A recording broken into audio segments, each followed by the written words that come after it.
In my introduction to the Design by Life process, you saw how life, L.I.F.E, encompasses the 4 elements that need to be harmonized for a home to truly fit you and be inspiring.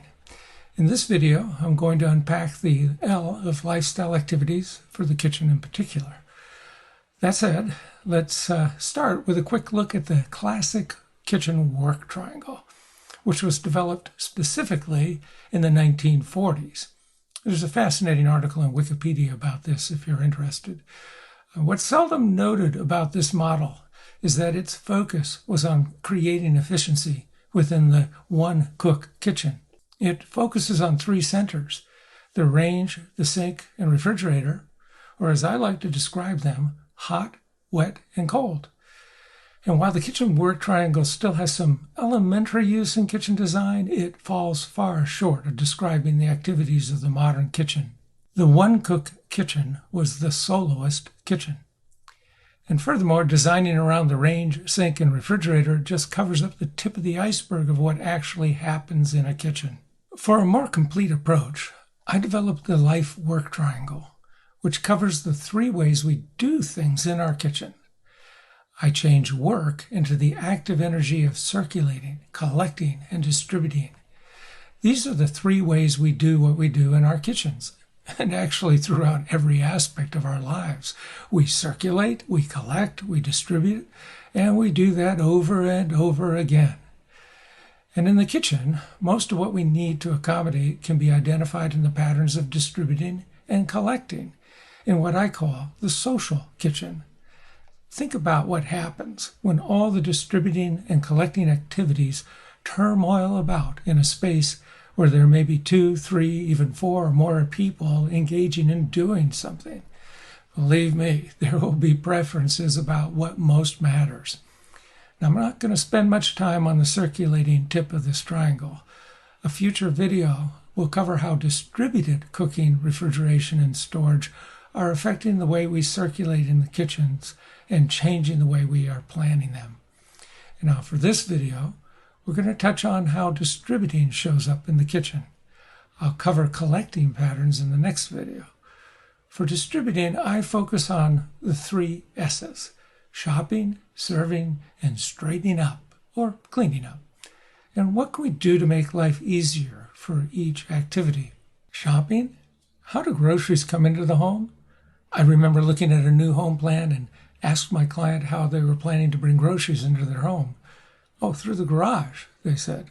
I said to myself, "It looks to me like you'll have to lay them on the floor. You're going to have about 50 steps before you find a counter to put down your groceries." Needless to say, that led to a revision of the house plans.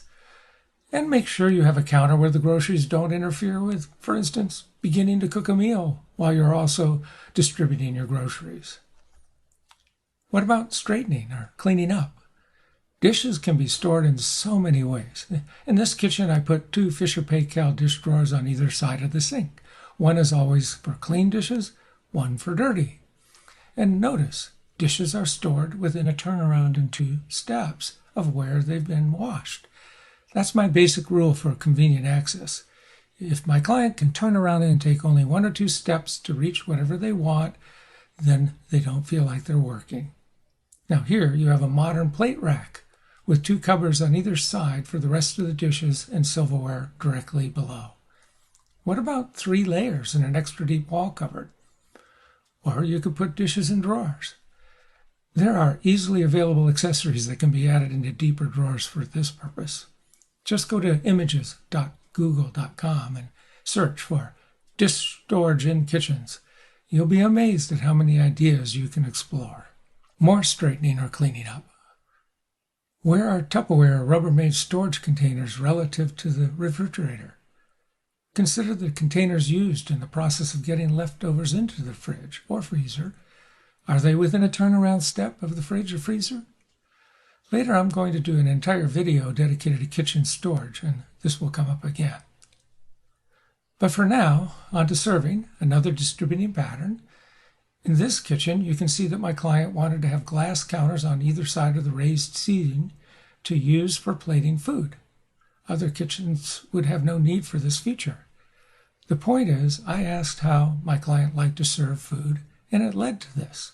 In the era of the social kitchen, cooking is migrating onto a counter where others can sit across from or near to the cook and chat, and making it easy to serve them.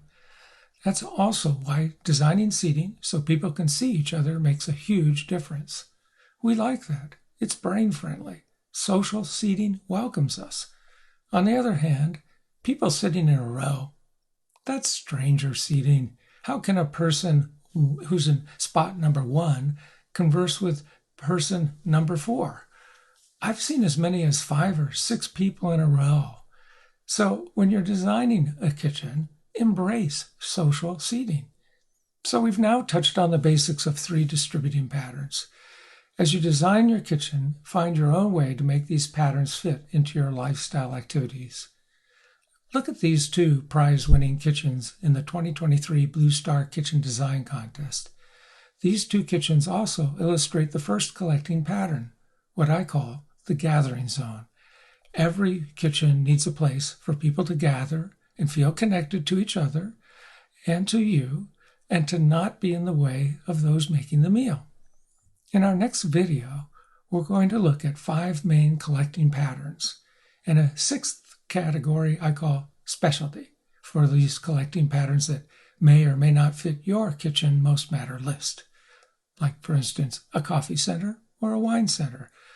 Stay tuned and please subscribe to Space Therapy, making your home feel right to you. Space therapy is about not just making our homes look great and work well. Space therapy is about discovering what makes them feel right. Please subscribe to Space Therapy channel and check out our playlist.